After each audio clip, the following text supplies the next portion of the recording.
I didn't see the ambush coming. I just stepped back, wiping sweat from my brow, admiring the sleek cedar dock I'd built with my own 2 hands over 8 grueling weeks. The one thing that was supposed to give me peace after years of being called an alarmist troublemaker by the same corporations I was investigating for the state. The wood glowed warm in the afternoon sun, the piling solid as my resolve to leave that old life behind. Then her golf cart came buzzing down the street like a hornet on steroids, and out stepped Karen Whitaker, Lakeside Haven HOA president, in her signature pastel blazer and pearl necklace, clipboard clutched like a weapon of mass destruction. "Mr. Brooks," she said with that saccharine smile that didn't reach her calculating eyes, "we need to have a little chat about your project here. It's not exactly in compliance with our community standards, is it?" I forced a polite nod, the kind you give when you know you're dealing with a snake in human clothing. "Ryan is fine. And I checked the rules before I started. The dock is within the allowed dimensions." She waved a manicured hand dismissively, her laugh tinkling like cheap wind chimes. "Oh honey, it's not about the size. It's about the spirit of the community. A structure like this, it just screams gathering place. Our covenants are very clear. Aesthetic harmony above all. That dark stain you used? It's a bit too bold for Lakeside Haven. And honestly, with summer coming, the board thinks it would be perfect for our monthly neighborhood barbecues. You don't mind sharing, do you? After all, we're all in this together." Sharing. Right. Because nothing says together like me handing over the one piece of serenity I'd built after being dragged through the mud in the press for blowing the whistle on a chemical plant. I'd moved here to escape the politics, the backstabbing, the endless meetings where people smiled while stabbing you in the back. Karen Whitaker was the living embodiment of everything I'd left behind. A professional busybody who weaponized rules and community like they were holy scripture. That night, the silence I'd craved felt tainted. I sat on my dock with a beer, watching the lake reflect the stars, trying to ignore the knot in my stomach. 2 days later, the real games began. The house 2 lots down, which I later learned Karen had influence over through her friends on the board, started blasting music at volumes that rattled my windows. Not just any music. It was the kind of bass-heavy crap that made my teeth vibrate. Boats started circling my shoreline, their wakes slamming against my new dock like deliberate slaps. Kids, or rather adults acting like kids, yelled and partied right in front of my property. I didn't react. In my old life investigating polluters, you learn that the first one to explode loses. I smiled, waved, and documented everything quietly on my phone. Karen's golf cart made regular passes, her waving with that same fake cheer. "Isn't it wonderful how lively the neighborhood is, Ryan? Community spirit at its finest." The drone appeared a week later. I was enjoying my morning coffee on the dock when I heard the faint buzz. A small black thing hovering just beyond my property line. Camera pointed straight at me. It lingered for 15 minutes, that red light blinking like a malevolent eye. A violation of privacy wrapped in neighborhood watch nonsense. Then came the vandalism. I returned from the store to find every single solar light I'd installed along the dock edges smashed to pieces. Not random, methodical. Each one crushed with precision. This wasn't kids. This was a message. The social freeze-out was the worst. At the grocery store, neighbors who'd been friendly now suddenly found the produce aisle fascinating when I approached. The cashier who used to chat now rang me up in icy silence. Karen had been busy painting me as the selfish new guy who wouldn't participate in community activities. It was classic HOA warfare, death by 1,000 passive-aggressive cuts. But I waited. I watched. And when the oil slick appeared one morning, shimmering rainbow colors right against my main piling, I knew the escalation had begun. The smell hit me first. That sharp, chemical bite of motor oil that no natural lake should ever have. There it was, a deliberate little spill, too perfect, too localized to be an accident. My professional instincts kicked in immediately. This was staged. And I knew exactly who the director was. Within hours, my email dinged with an urgent notice from the HOA board. Concerned residents have reported a potential environmental hazard originating from your dock. As per bylaw section 7.3, we require immediate access for inspection. It was signed by Karen Whitaker, of course, with her usual flourish about protecting our pristine lake for future generations. The hypocrisy was so thick you could spread it on toast. I didn't argue. I didn't call a lawyer. Instead, that night I slipped on gloves and collected water samples. One from the slick, one from clean water 50 feet away. The next day I drove 2 hours to an old contact at the state lab. Off the books for now, Sam. Tell me what this really is. While waiting for results, I started digging. My laptop became my new best friend as I pored over county records, property deeds, and corporate filings. What I found made my blood run cold. Karen Whitaker, through a maze of LLCs, controlled nearly half the undeveloped land around the lake. And there were plans, very quiet plans, for a luxury lakeside resort that would never get permitted if proper environmental reviews happened. The key? A secret pipeline that needed to start right at my dock to drill under the lakebed for illegal waste discharge. My beautiful dock was the perfect concealed access point for their dirty work. The lab report confirmed it. Fresh 10W30 motor oil, poured recently. No degradation. A plant job. I bought a good drone of my own.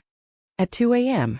one night from the opposite shore, I captured thermal images of heavy equipment digging on one of Karen's secret parcels. The puzzle was complete. This wasn't about dock aesthetics or community barbecues. This was about millions in profit by turning our lake into a toxic dumping ground. And Karen had picked the wrong guy to frame. The harassment intensified. More emails. More concerned citizen complaints. My mailbox filled with passive-aggressive notes about fitting in. Karen even cornered me at the mailbox one day. Ryan dear, some people are starting to talk. We just want what's best for everyone. If you just grant the board an easement for community use, all this unpleasantness could go away.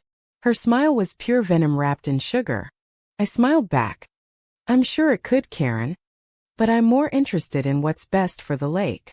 The old widower 3 houses down finally broke the silence. Mr. Abernathy shuffled up to my mailbox one dusty afternoon, eyes darting like he was crossing enemy lines, clutching a trowel like it was a shield. Son, he whispered, that woman isn't after your dock for barbecues. It's the water beneath. She's been buying up land quietly for years. Watch the shoreline.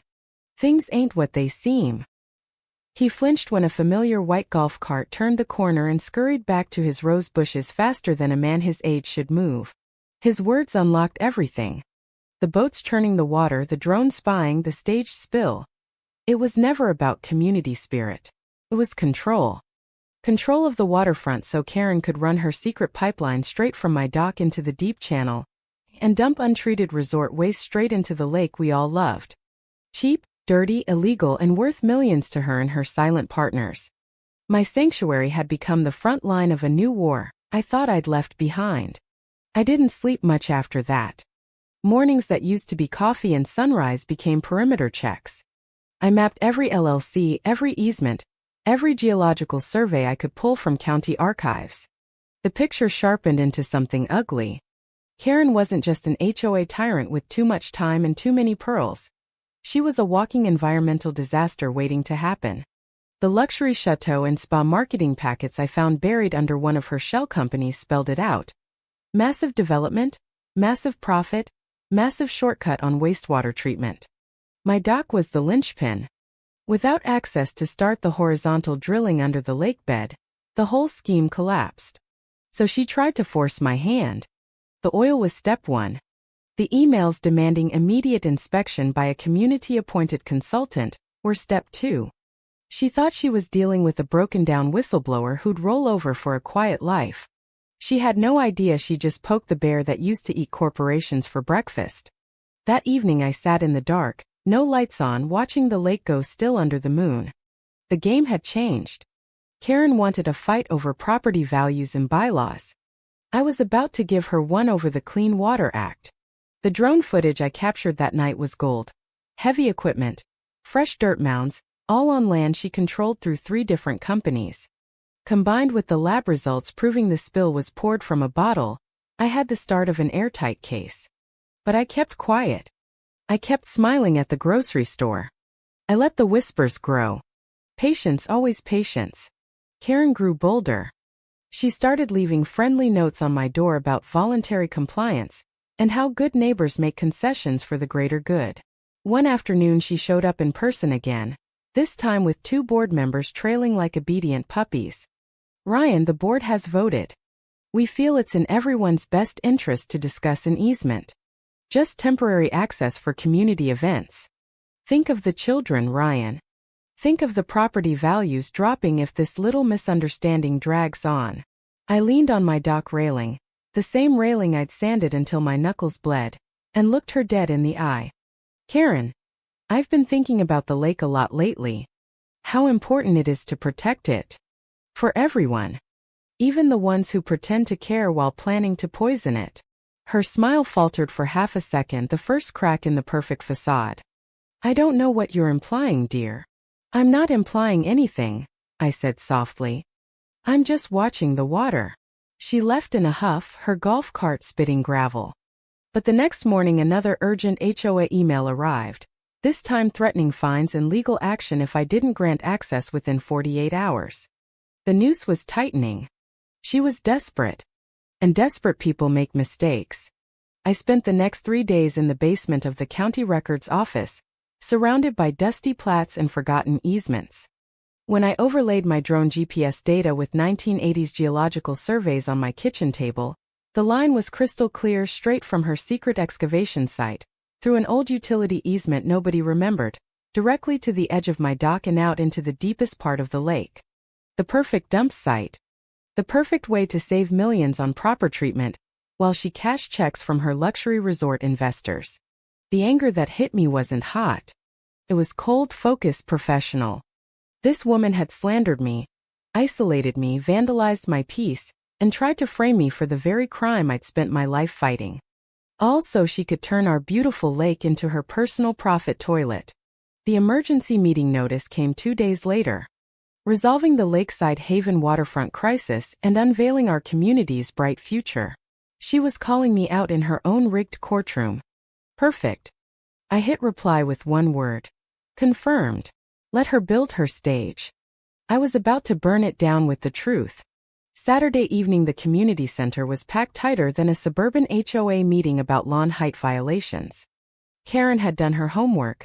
The room was full of her allies, a few planted strangers in suits, even a local reporter she'd probably tipped off for maximum humiliation.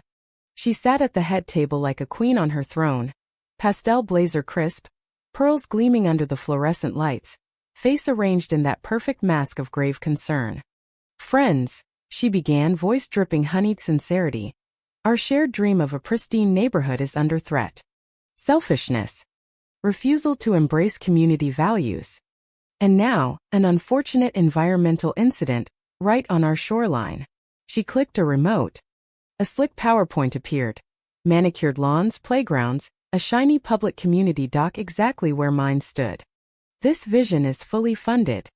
All we need is cooperation from one individual. Mr. Brooks has refused every reasonable request. Therefore, the board has no choice but to recommend legal action to protect our lake and our property values." The crowd murmured approval. A few heads turned to glare at me in the second row. Karen's eyes locked on mine, triumphant. "In the spirit of fairness, we'll allow Mr. Brooks one final chance to speak." I stood slowly, walked to the podium and adjusted the mic. The squeak cut through the silence like a knife. "Thank you, President Whitaker. You've put on quite a show." I clicked my own remote. The screen behind her flipped from her fantasy park to my lab report in big bold letters. "Fresh motor oil planted. This isn't an incident. This is evidence of deliberate tampering. The substance found near my dock was poured there.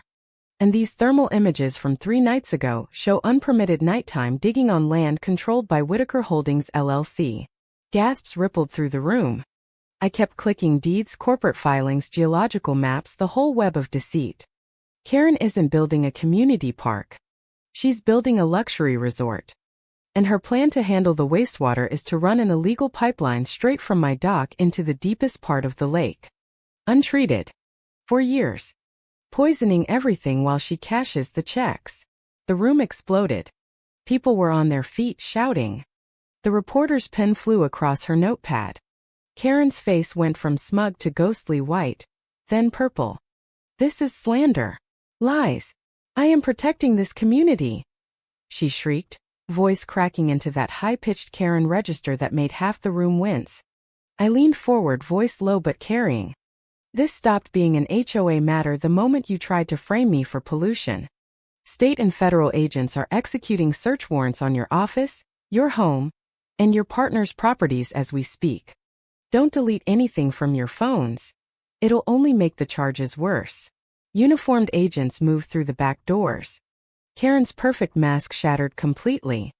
She stood up so fast her chair clattered to the floor. You can't do this to me. I'm the president. I built this neighborhood. 2 agents took her arms gently but firmly. As they led her past me, her eyes met mine, pure, unfiltered hatred mixed with the dawning horror of a woman whose empire had just crumbled in under 10 minutes. The chaos that followed was beautiful. The old board dissolved overnight. A new one formed with Mr. Abernathy at the helm. The same quiet widower who'd risked everything to warn me. He showed up at my door a few weeks later with a basket of tomatoes from his garden and a sheepish grin. We were all cowards for too long, Ryan. You reminded us some fights are worth it. All those bogus violations against your property? Gone. Karen's legal battle was short and brutal. Faced with lab reports, drone footage, and testimony from her former allies cutting deals, she pled guilty to conspiracy, fraud, and multiple Clean Water Act violations. 15 years. Assets frozen. The resort fantasy died on a hard drive somewhere. A year later, I'm back on my dock. The cedar still glows. The water is clean and still. A modest public dock went up down the shore. Properly permitted, community-funded, no hidden pipes. Families wave when they fish. Mr. Abernathy tends his roses with his back straight and proud. The fear is gone. My sanctuary survived the war. But the peace I feel now is deeper. It's earned. So tell me, was I the villain for refusing to share my private dock with the HOA, or was Karen the real criminal hiding behind smiles, bylaws, and think of the children while planning to poison the lake we all called home? Who was truly in the wrong here? Drop your thoughts below. I read every single one.